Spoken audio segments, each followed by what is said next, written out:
Hey guys, this is Impact Hall of Famer Gail Kim, and you are watching the Countdown City WrestleCast.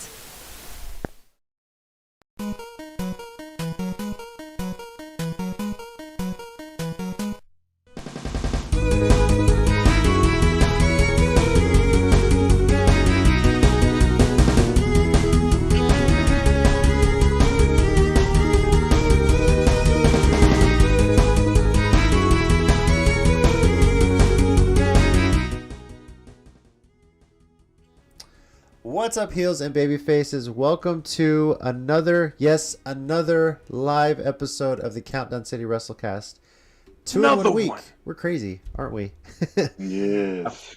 I'm your host. And I'm sleep deprived. And I don't know how Tommy's awake right now. If he falls asleep in the middle of this show, yeah, I'm not surprised. Wait, isn't that exactly how we started last year's episode after Wrestle Kingdom? Yeah, 2 years ago, yeah. But that was a fucking marathon, you know? Yes. So. But to be honest, not all that was acting, let me tell you. It was after Kingdom or it was after WrestleMania? Because one of those years, WrestleMania, there was so much that happened that weekend. It was the G1. I mean, it was Tommy, so I assume it was Wrestle Kingdom. Yeah. So. It was Kingdom because that was the first time they did it 2 nights. I think that was 2020, right before that was Liger's retirement. That's right. So and that was right before we had to go to remote recording because that was when we crashed into the multiverse. Liger retired. Liger retired. Shit happened, and yeah, Toriano can leave us out of it. I'm your host JC. Joining me as always is Tommy. What's up, guys? And we got Mike. I'm Mike, and welcome to 2022 Electric Boogaloo. Yes, there it is. Yes, there it is. See if Steady's well, we don't have any viewers right now, but Brought to you by Steady. Brought to you by Steady. Thanks, Steady. Be checking this out later. He has to watch the beginning later at least.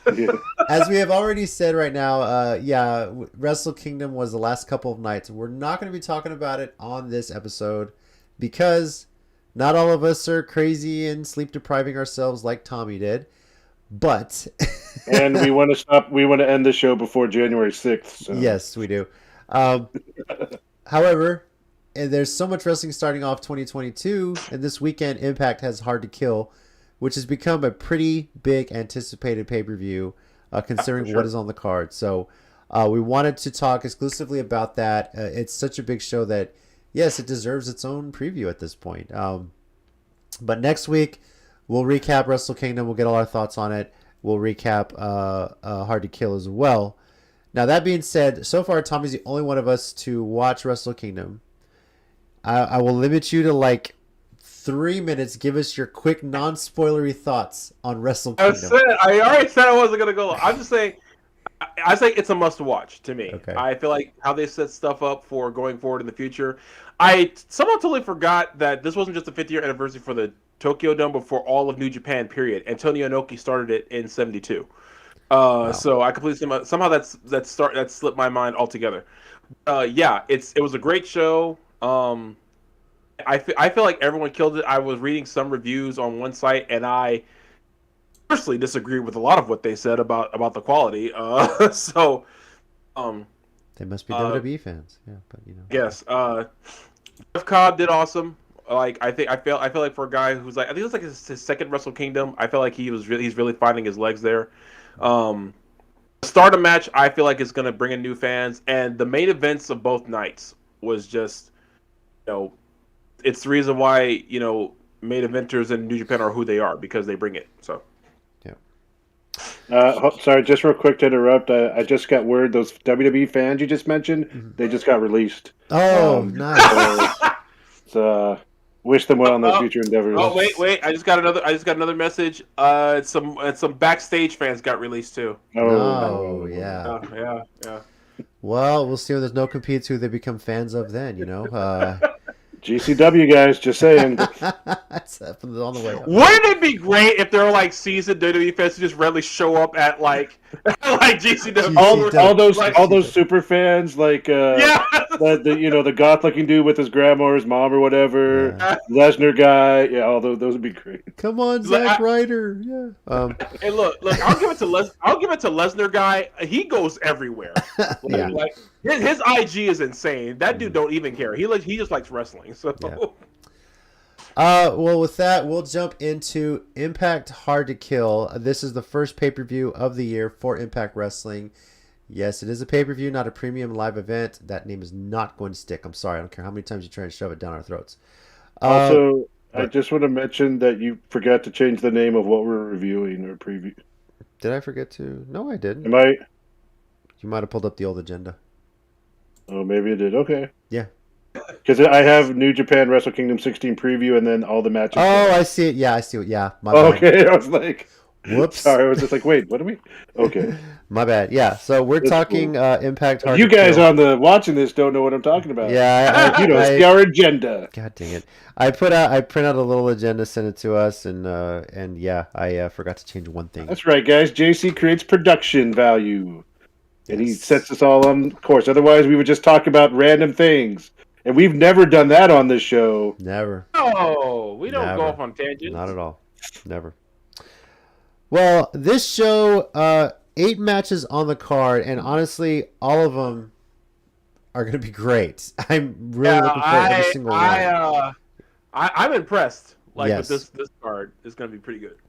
I think this is really going to be a pay-per-view that sets the tone for Impact. It is taking place in Dallas. I'll have all those details later on how you can watch it and everything like that. And for all we know, there might still be tickets. I'm not sure. But they seem to like Dallas this time of year. This, I believe, was where they were when Tessa Blanchard won the title a few years ago. Seems like so long ago, right? that she won the title, doesn't it? That does feel like forever ago. Yeah. But we're going to start with one of 3 non-title matches. But this one is the only one that's a singles. And my God, this... Josh Alexander versus... Well, he's known as Jonah in Impact. Jonah Rock pretty much everywhere else. So this one's going to be a banger. Hands down. I expect a hard-hitting match. I expect just so much violence in this. I wouldn't be surprised if this opened the show and tried to steal the damn show. But now, Mike, you've lovingly referred to when he was in NXT, Jonah as NXT Jeff Cobb. So I have a feeling I know where you're going with this one, but you also really have enjoyed Josh Alexander over the past year or so. So where are you going to go with this one? Yeah, and this is a tough one. First of all, I literally just created this as you were talking, and you're welcome to steal this as we go throughout this year. But I have decided for each show we preview, one match is going to get my official 6 to midnight stamp, now that is stayed in our show. And we're going to start off Hard to Kill with Josh Alexander versus Jonah getting the 6 to midnight stamp of approval. Now I gotta make a graphic for that shit, and every time you say it's gonna pop.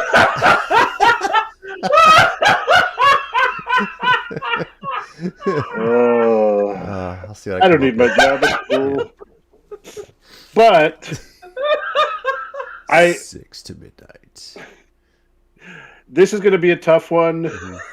But I feel like it wouldn't make any sense to not put him on a road to redemption or to get back to the title. So I'm going to go Josh Alexander.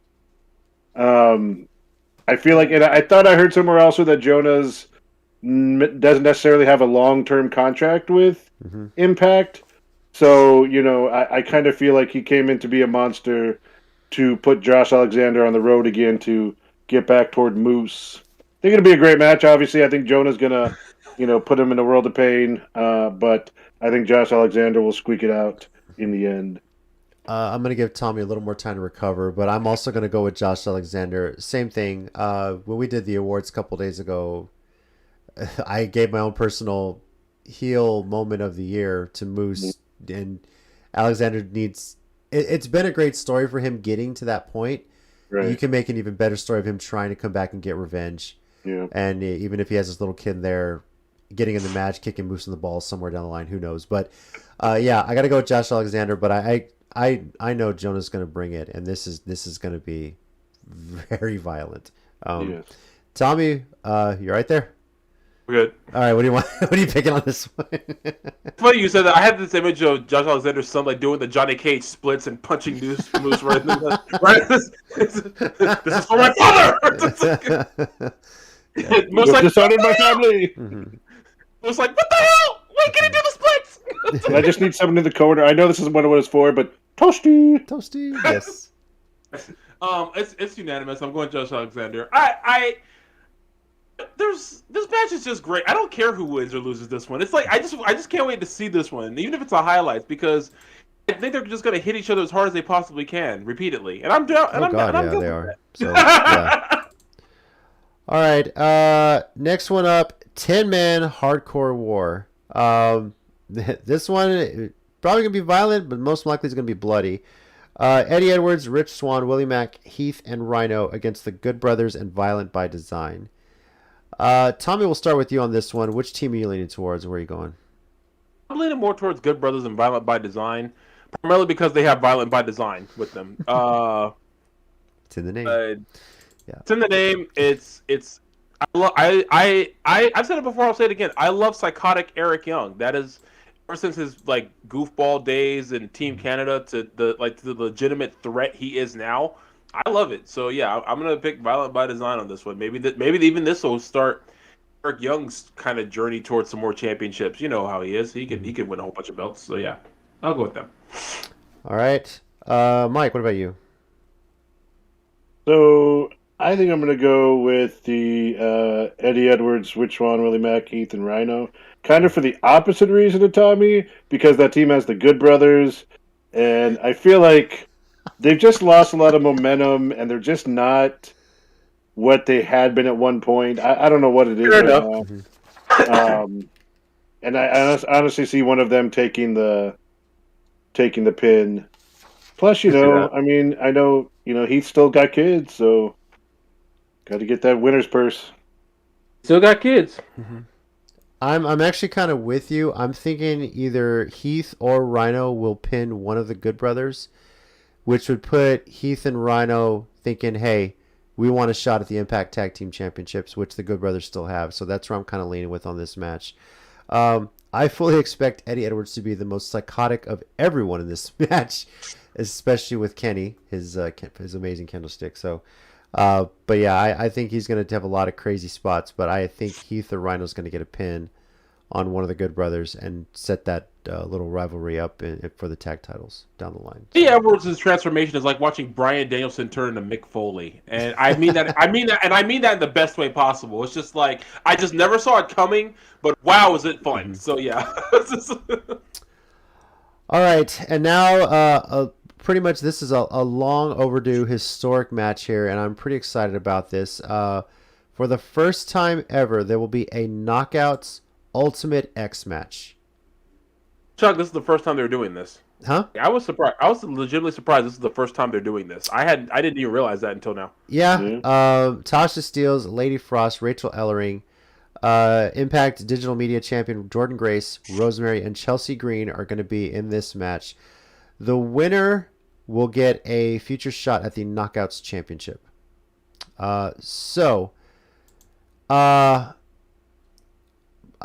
Honestly, I'm so torn on this. I've actually been going back and forth between Chelsea Green and Tasha Steelz.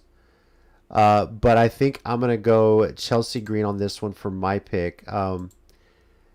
This is hard. Like you can just put all six on a dartboard, and I'm trying to throw and figure out which one I want. But I would love to see Chelsea Green win it. Yeah, but we want to know who you want to win the match, not who you want to. No, that's funny. I actually do want to see Chelsea Green win this one, especially I think she's coming off a pretty bad injury too, and how they're coming in with her, and I would love to see her and Matt Cardona just kind of take over Impact and as a double heel couple kind of thing if they want to go that route. So. But Chelsea Green is my pick. Tommy, what is your pick? I'm honestly torn between Rosemary and Jordynne Grace only because of longevity of how long with the company. I'm leaning towards Jordan Grace, so that's what I'm gonna pick. But I don't know, man. Like you said, this one's tough. But I'll say Jordan Grace, but it could literally be anybody. I don't know. So All right. that pick was not made with confidence. Let me tell you. It's hard to pick, right? I'm surprised you didn't go Rosemary, to be honest with you. But I thought about it, but hey. All right, Mike. What about you? Yeah, I have about as much confidence as you guys do right now. So I think I'm going to go Tasha Steelz. Since this is just to win a chance at the title, I think that might be a good thing for her. Some of those. I mean, there's still some in here who haven't had title shots. But some that have, and I think this might be a chance for her to. I know we've talked about her a lot in the last year, and you guys have been really wanting to see her kind of take that next step, and this would be an amazing place to do something like that. So, all right. Now, another kind of feature of this show and why a lot of people may be tuning in is that yes, the Ring of Honor World Championship is going to be on the line. Jonathan Gresham, he just won it a few weeks ago, is going to be defending it against Chris Sabin, and pretty cool to see. Pretty cool to see that despite Ring of Honor being on a bit of a hiatus right now. They're still getting their word out, getting this stuff defended. And I really wonder how much Gresham is going to be making this about a technical wrestling thing. That's always been his MO. So, well, wasn't the thing was that all his matches are going to be under pure rules? Pure rules. Right? Am I wrong about that? Yeah, but they haven't formally said it's going to be pure rules. Okay. Yeah, so all they've said is it's Ring of Honor. I'm sure we'll see the Code of Honor in there somewhere. Sabin, I don't know if he has a big history with Ring of Honor. He does with its earlier days. Okay. I'm trying to remember. I don't remember if they ever won the Ring of Honor tag belts. I'm trying to double check. Yeah, him and Alex Shelley did win them once. Were they allowed to be Murder City in ROH? I'm pretty sure. I think that's the first time I ever heard them called Murder City was ROH actually. Oh, okay. I'm trying to remember when they won them, but yeah. So he has a small because he was really big when they first started, like the first year or so, especially when TNA and Ring of Honor were doing talent exchanges. He was big with them then. Mm-hmm. Later years, he would pop in off and on. He was really big when Daniels and Kazarian, when they were doing during the addiction and everything, he was big with them. Then he formed Motor City Machine Guns with Shelley. So yeah, he's got a. It's not the most vast history, but it's pretty detailed with them. It's just been sporadic. So if you missed it, I understand. But ROH nerd here, so. All right, well, you are the ROH nerd. So who do you want to see coming out of this one with the win? What I would want to see actually is Sabin. I would love to see it, but I gotta go Jonathan Gresham. I just don't see him losing it anywhere near this soon. Yeah, same for me. It would suck for him. Hey, your first title defense, you're going to lose to a guy that's not even, wasn't even on the Ring of Honor roster at the end of the year. So, yeah, I got to go Gresham here. Mike, what about you? Clean sweep, same thing. Yeah. It may be a hell of a match. I mean, it's Sabin. He's always, he always puts on great matches. And, if they do the pure rules, that would be a pretty cool little twist to it. But, I think Gresham will be coming out with the title at the end, too. All right. Next title match. This is the first Impact title match. It's for the X Division Championship. Trey Miguel defending against Steve Macklin. Tommy, I know you're such a big fan of Trey Miguel, and you're pretty excited to see him with the X Division strap around his waist, I assume. I think he got this one at Bound for Glory. Yeah. So, you expecting him to retain? Yeah. I mean, I got nothing against Steve Macklin, but just Trey Miguel been worked so hard to get that belt. I mean, he had all these opportunities to go everywhere else and didn't. I don't see him taking it off of him this soon, or without I'll say a huge feud or someone really big taking it off of him. I don't think he'll keep it all the way to do an option C thing. I think he might lose it before then, but I don't know. I just don't see him losing it now. Okay, Mike. Yeah, I mean, pretty much the same thing. I mean, Steve. Yeah, same thing. Steve Macklin. He's been pretty good since he showed up, and came over from. I guess it's been a while since he came over from NXT or whatever. But I think Trey Miguel still has a little bit of a reign in him, so I don't see the title changing yet. Yeah, same for me. I'm staying with Trey Miguel on this. Want him to have a good run at it. Like you said, I don't think it'll be an option C type thing, but at this point, I'm not sure who could take it off of him. But I expect Trey Miguel to have a decent run with the X Division Championship. So Right. all right, Knockouts Tag Team Championship. The Inspiration defending against the Influence, the team of Madison Rayne and Tennille Dashwood. Mike, I know where you're going, so let's get out of the way. I don't know if you've gotten to watch a whole lot of Impact, but they've been making waves on TV since their debut. What do you Not as much as I want, but I don't care if they're facing the entire Impact roster, men included. I am never. I don't care if the head of Impact came out and said, "No, they are going to lose this match." I'm telling you the booking right now ahead of time. I'm picking the Inspiration. Always, forever, now, then, forever, whatever. But see, here's what's funny. Here's what's funny. They say like if the bookie guys, no, they're losing this match, Mike. Trust us. And then, like the referee accidentally counts 3 and they win. It's like I said they should lose. What's happening? Why is this happening? Okay, fine, whatever. The ref got Just yells out, inspired. "You got to be joking me!" You gotta be joking me, right? Tommy, where are you going with this one? The Inspirations. I feel like, well, okay. Let me be clear. They don't need tag belts to be over or to be popular or to have people care and wonder where they are. They weren't on TV for months, and literally the one thing people were asking is, okay, but where are they signing? It was like so it was like yeah, that's great and all. Where's the Inspiration? Or when they were just the Iconics, where are they? Where are they going? So yeah, I mean, and the Influence at Tennille and Madison, they're great. I love them. It's like a battle of the Mean Girls. It's all this is. This should be called HardToKill, Battle of the Mean Girls. And honestly, that sounds like the best like sci-fi horror like chick flick that I've never seen. That now I want to. I should write it anyway. But yeah, no Inspiration. I'll watch it. Yeah. I'm with you. You mentioned their release. I think of all the talents released last year from WWE, they were the only ones where I think people were definitely keeping a countdown. When they're ready, when the no compete was over, where are they going to go? We had called it early on. Impact was the perfect place, especially with them developing a women's tag team division. And once they finally got the visa issues worked out, got everything settled, they made the debut we expected and even better. My dream booking is still them versus the Hex of Allison Kay and Marty Bell. That's what I'm hoping is happening sometime soon. That's my dream booking right there. Mm-hmm. My dream booking is the Inspiration in a match, and then I kind of don't. You know what? I'll take you one further. With the Forbidden Door being open, wouldn't it be great to see them wrestling in the Tokyo Dome with the next Wrestle Kingdom against the Stardom? They could. Team? I mean, they could. Mike might stay up late and call into work to watch that. That's what I'm saying. Oh man, gotta go get this cough checked out. I mean, look, the fact that the Stardom tag was on the main show just that destroyed all kinds of doors that were once in the way. Mm-hmm. So they could easily, when borders open back up when it's safe to do so. Let me stress that caveat: when it's safe to do so, they could easily go to Stardom.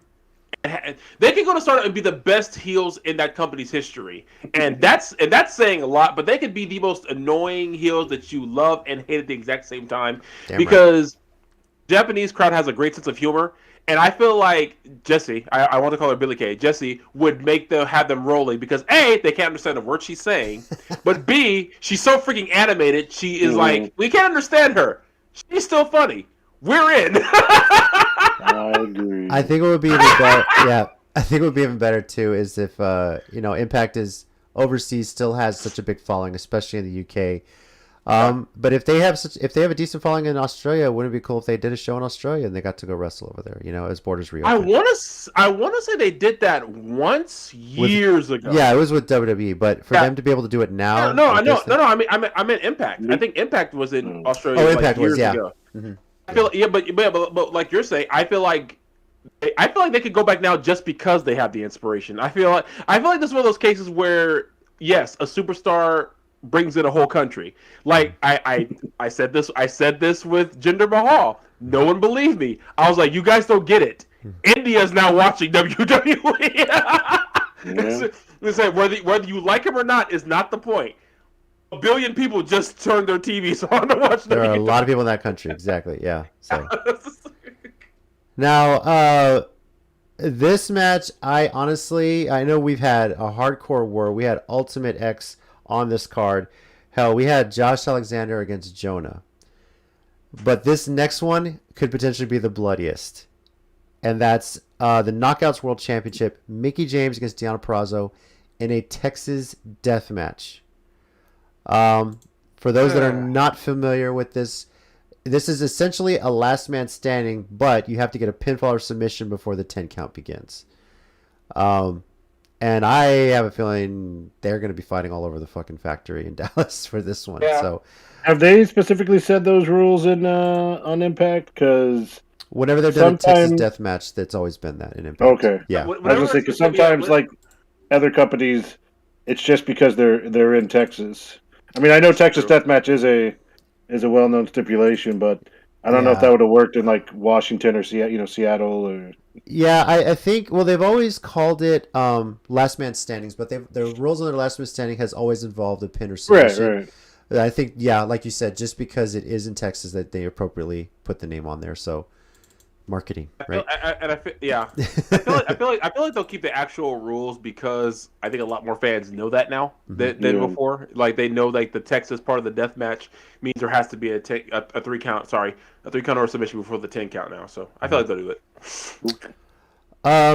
When all is said and done, when all the dust settles, I think the one person that is going to be standing at the end of this with her hand raised is Deonna Purrazzo. I think she's going to get the title back, and a lot of that does have to do with the fact that I know they had it on Mickie James for the big NWA show as partially that, but Deonna showing up at the last Ring of Honor, challenging Roxy, calling her shot, and to this point in Deonna's career, ever since she got released from NXT, she called her shot on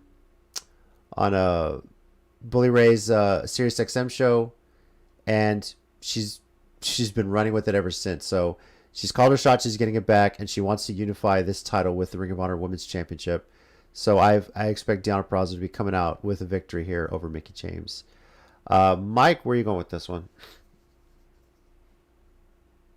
Yeah, I think I'll go with you. I mean, I think we all thought it was a little curious when Mickie James won it. Not anything against Mickie James, just Deonna was on such a run. But I like the way you kind of explained it. Mickie took it to the NWA show, and then Deonna showed up to challenge on the ROH show without even having the belt. So, I think it's time to put it back on her, and let her kind of continue the strong run she was having. Again, Mickie James, like legend, no disrespect to her at all, but it just seems like long term it would make more sense to put it back on Deonna. All right, and Tommy. Yeah, I'll agree. I was on the fence, but I'll go Deonna for the same reasons. Yeah, be a hell of a match though. We could steal the show. Yeah, I think it will. And if Mickie does retain, do you think she would kind of honor this stipulation and think Roxy would be her next opponent coming in? What do you think? No, I don't. I feel like this is the same that happened with Kota Ibushi and Naito last year with the whole merging of the belts. I feel like one person wants to do it and the others not so much. Mm-hmm. So one person's like, yes, I'll merge the belts. The other one's like, nah, I'm good with 2 belts. I'll defend them both. I don't care. Yeah. I don't know if it'll be the exact next one. I do think it'll happen though. Might, yeah. Maybe a lockdown. Who knows, right? Bring back lockdown fully as a pay-per-view. Right? I'm with you. I want lockdown back. All right, and finally the main event, Impact World Championship. This is Moose's first big pay-per-view title defense since we know what. And it is a triple threat. Moose defending against Matt Cardona and W. Morrissey. And honestly, this is kind of interesting because all these guys are pretty much heels right now, So yeah, actually, I like the closest to a face is Cardona, but I'm like, but is he though? So... I mean, he's a heel more in GCW. He's gonna have a little. I think he's probably gonna be the lone face as for now in this match. But yeah, I wouldn't. He's heading that way, and everywhere he goes now. So, Tommy, who do you have? I think he's loving. What's that again? I was gonna say I think he's loving it too. Just yeah, I think he's having the time of his life with this shit. Never really gotten that opportunity before, So that's true. Tommy, where are you going with this match? Wow. I'm gonna play it safe and say Moose. I feel like they might build up to Alexander at some point getting his revenge, and I think they want to give Moose a solid run.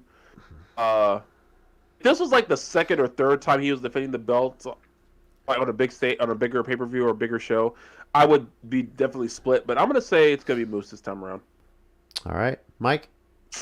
Yeah, he needs to hold that belt until Alexander's ready to come back and get it. So I mean, I could maybe see Cardona, just because he's gotten such a resurgence with the stuff. Although, like you said, he's actually more of a face here than he's everywhere else. Mm-hmm. And I just don't think Morrissey's ready for the big title. I know he's a big dude and all that, but I don't think he'd be ready to be champion anytime soon. Yeah, I got Moose as well. I fully expect him to be holding it. Alexander wants him, I think though I got to say who Moose is going to pin. I think it's going to be Morrissey. Yeah. It seems to make the most sense for me, and I want to say Morrissey's contract with Impact is really only relatively short term, so I don't know how many dates he has left on it. But I know it wasn't a full year contract. I don't know if they're just kind of negotiating as they go along. But I think Morrissey has done a great job with his time in Impact, kind of reinventing himself a bit. Whether he sticks around a little bit longer or decides to move to other places like NWA, or I don't know if AEW, if they respond to him so well right now. But I could see him a lot between Impact and NWA. I think he'd be a good fit in either one of those two companies. So. I think he'd be better. I think he would be better in those two places because he gets to stand out more. Not say I won't jump on the bandwagon of AEW's oversaturated, blah blah blah, and then and then they'll say people never watch Dark or Elevation. But anyway, I just feel like it's like we've said. A lot of people say AEW doesn't have to sign everybody. It's just true. Nothing wrong with signing with Impact, MLW, GCW, NWA. There's nothing wrong with that. And for Morrissey, I feel like this is the best place because, first of all, when he walks into any promotion, he's a big deal. But I also feel like it's still big enough where it's healthier for him and still small enough where he can kind of not be overexposed, if that makes any sense. Yeah, definitely. That way he won't have to stress himself. I feel bad about saying it like this, but like he won't have to stress himself about being like in too much of the public eye. I put it that way because I think that could stress out wrestlers too. So yeah, there's not a lot of he doesn't have to have a lot of promo work as of right. I think that's something he still needs to develop, but showing that he's back in ring shape because he was getting a little hefty before he left WWE. Yeah. So. Need to bring back managers again, just like we got a few. We just need more. We need more Malcolm Bevins out there, even though you can't understand what he's saying half the time. Anyway, I love the guy though. A friend of mine got me to meet him once. Super nice dude. Super chill. Yeah. All right, so Impact Hard to Kill this Saturday, January 8th. Happens to also be the same night as Wrestle Kingdom Night 3, but of course Wrestle Kingdom is being pre-taped and will show up on New Japan World later. Hard to Kill, Saturday, January 8th at 7 p.m. Central Time. It's going to be on Fight TV. The price tag is $40 on it. I don't believe there's going to be a pre-show. I would double check on Fight TV for that, but Impact usually doesn't have one. They usually just jump right into it and get to the action. So that's kind of their MO with this right now. But yeah, $40. I honestly right now I think it's $40. It's going to be well spent, and I'm looking forward to it. You know, if you're going to be watching with friends, you know, be safe out there. And I don't, you know, get together. I know cases are a little crazy right now, and we all want to be getting together, watching wrestling together, but just kind of play it safe right now as things go. So, Sure. guys, do you have a 1 minute warning this time around? I know we didn't do it last episode, but now it's been a couple days, and I kind of have one based on the news of earlier today. I have one. okay, Mike, did you have one today too, or what? So Yeah, I guess I'm. okay, Tommy, we'll start with you this time then. So whenever you're ready, Okay. 3, 2, 1, and go. Okay, Vince, we get it. You're mad that NXT 1.0 didn't destroy AEW. We understand it. Guess what? NXT 2.0, I wouldn't call it better. I wouldn't call it worse. I call it different. Different doesn't also equal good. It doesn't always equal better. It doesn't always equal the higher ratings. There's no point of getting rid of people who know what they're doing. Now, I'm not saying the next group of people don't know what they're doing and can't come in and do a great job, or maybe even a better job than who was there before. I'm not saying that. When people who are doing their job don't get anything wrong, don't mess up, what's the point of releasing them? Maybe I'm biased. Last year was a rough year, but but I don't understand why why that would happen. Get it. 1.0 didn't wipe AEW off the face of this earth. They're still going pretty good on a whole other network. There was no point for that. 2.0 ain't the worst thing ever, but at the same time, it ain't the big, gigantic, huge wrestling renaissance I think you want it to be either. Just different.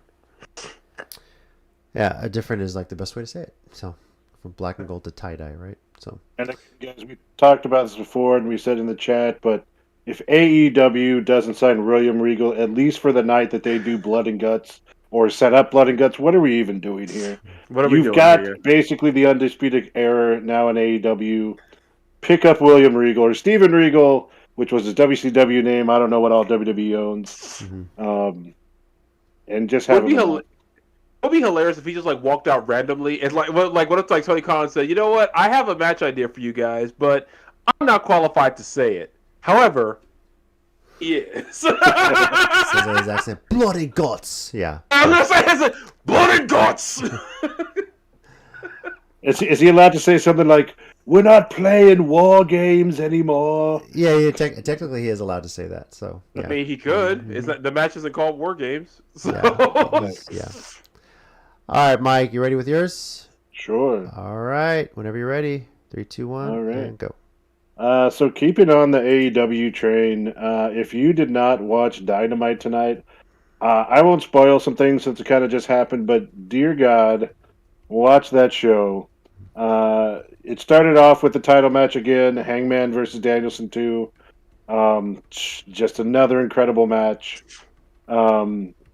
Ruby Soho and Jade Cargill for the TBS title, another good match.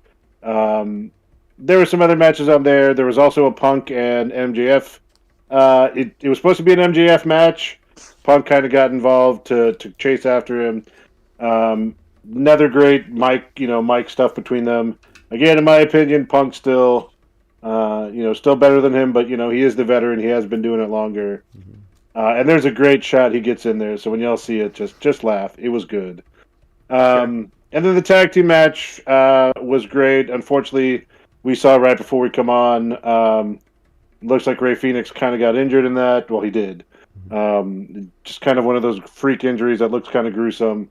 So speedy recovery to him. But again, guys, AEW is just giving me moments that get me really excited and really look forward to watching wrestling.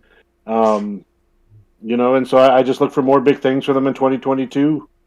And I look forward. Also, we put in the group chat that Okada said he wanted to wrestle Punk and Daniel Bryan, and Punk tweeted, "Here's my address," and it's the address to the United Center. So, let's do it. Come on. United Center, Chicago has been the place for All In and All Out in AEW's history, Right. non-pandemic years. So, you think they're setting that up for All Out come that time of year, September? I hope so. I mean, I feel like whether Okada's champion or not, I can see him because it's so weird because Okada already feels like he's in his like like legacy Hall of Fame wrestler tour now already. It's like it's like he's already and me and him are literally the same age. We were born the exact same year. I'm like 5 months older than him. Jeez. You just sit there looking at that like Tommy, like, Jesus, what did I do with my life? You know, that kind Yes, I do multiple times. I was like, because like, okay, so here's the funny part. When I heard, I was watching him wrestle somewhere, and the commentary was in English, and they said his age, and I was like, huh, age sounds familiar. I looked it up. He was born, I think he was born in November. I was born in May, and I was just like, well, what did I do with all that time? And no one said I could be that. I guess I couldn't.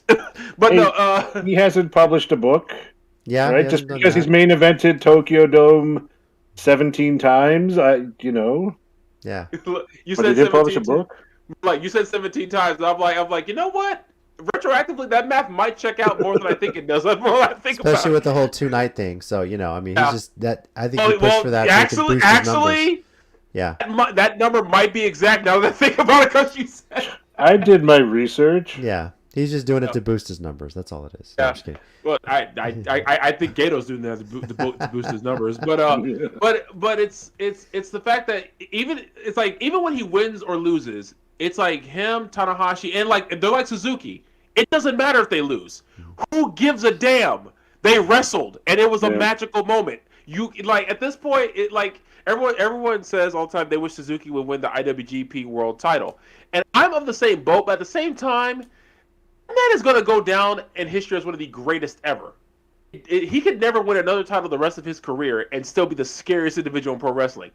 But it's the same way. So if he's not champion by All Out, or if he walks in with the belt, who cares? If it's him and Punk or him and Danielson, someone that's going to be 6 to midnight for Dave Meltzer. Just go ahead and just Dave Meltzer's like 5 stars. They haven't wrestled yet. The announcement was perfect. Everything was perfect. Well, knowing him, it'll somehow become like 7 stars to 12 stars or to 10 stars. Something like that. He'll change the rating. He'll find a way. Stars to 12 stars. Actually, I broke my own clock. It's 7 stars to 13 stars. Right. Even though there's not even 13 numbers on the clock. All right. Well, for mine, you mentioned Minoru Suzuki, and all I want to say is you better enjoy that King of Pro Wrestling title you have right now, Toriano. Oh my God! Here we go. I'm just gonna start by saying that my 1 minute warning that you're just keeping it warm for the man who really deserves it. And yeah, talk about what I do with my life. That guy's 3 years older than me. He's been King of the Pro Wrestling 2 years in a row, and gotta look up to the guy. But that's my first thing. The other thing I want to say is thank you to WWE NXT 2.0 for finally acknowledging who Bron Breaker's father is and allowing him to get in the ring and celebrate with his son. I don't think it made air. Might be a dark thing. If those videos are online, they're unauthorized. Now hold on. What? Did WWE say his father or a family member? Because I still in kayfabe, he is still Scott Steiner's son, as far as I understand. Look, at least they allowed him to get his moment with his son, because let's face it, when he does go to the main roster, and he probably will, they're going to ruin his career, and they'll make sure that they don't even acknowledge that they're ever related to the Steiners. Let's be honest here. So, at least he got that moment in NXT. But lost in all of that is Tommaso Ciampa, arguably one of the biggest stars in NXT's history, and I believe he's the last of the black and gold holdouts, aside from maybe like Pete Dunne or something. But I always thought of Pete Dunne as like NXT UK, really. Right. Like, Yeah. you know, so like, Maybe Roddy. Maybe Roddy Strong, yeah, and Roddy, yeah. I mean, he wasn't enough of that with Yeah, you're right. I mean, he did stuff before the Undisputed Era. Mm-hmm. Yeah, that's why I thought so. Ciampa was one of the guys with Gargano. But he was one of the big stars. He was one of the big stars. He went to the main roster, said, "This isn't for me," asked to go back down, and wanted to make something of that. And I've fully expect all these guys in NXT 2.0, and I hope they acknowledge this, and all these guys that are getting jobs now because they're replacing people that booked, whoever, you better be thanking all these black and gold NXT guys, because let's face it, if they didn't do what they did, there there wouldn't be even NXT to even think about at this point. So, Ciampa, I assume he's going to be just letting his contract expire. I don't know what his status is. And very, very soon could be seeing him appearing either in the AEW, Impact, New Japan even. Who knows? But one final thing is I want to say to Johnny Gargano. He posted a picture that he is facing his toughest opponent in his career. And that is trying to figure out how to put a car seat in a car. He put the picture of that up on his Twitter, and my God, man. Oh. I feel your pain. I was going to say. But if you are having trouble with it and not quite sure how to do it, take it to your local police station or fire station. They will show you how to do it for free. So, yeah. I remember with, like, all my nephews were, like, you know, toddlers and everything. And they, like, my sister would be like, hey, go put the car seat in the car. Sure. You go on for 10 minutes. And I come back out. Small problem. How does this contraption work? I have never faced this Rube Goldberg death machine ever before, and I'm pretty sure it yelled at me. So when do y'all come show me how to do this? Whatever, guys. When I was a kid, we either sat in our parents' lap while they drove, or sat in the bed of the truck. What are these car seats for? You Gen Z hipsters. Now I did. It made no sense. Now, I used to sit on the bed of my dad's truck. That was primarily on the east side, where I think legally it's okay to do that. So actually, in Texas, you can sit in the back of a truck when you're 12 years old or older, believe it or not. So I actually didn't know that. Yeah. Honestly, that was like the coolest thing to be able to do when you were little. Yeah. Like, you drive somewhere and then sit in the bed of a truck. Mm-hmm. It made me feel grown up, which I was not at the time. Thank you, everybody, for joining us. We do appreciate it. Talking Impact HardToKill, again, it is going to be this Saturday at 7 p.m. Central Time, $40 on Fight TV. Go check it out. We will be back next week to recap Wrestle Kingdom 16, give our thoughts and our ratings on that, and also Impact HardToKill. And who knows, they might add more to the show, too. They have one more episode of Impact to air tomorrow on Access TV and also on their Twitch channel, so definitely check that out. Thank you, everyone, for joining us. We will see you guys next week. Over here, we got Tommy. Guys. We got Mike. Thanks, guys. Be good to each other. And I'm JC. And as always, heels and baby faces, remember, pro wrestling is real. People are fake. We'll see you next week.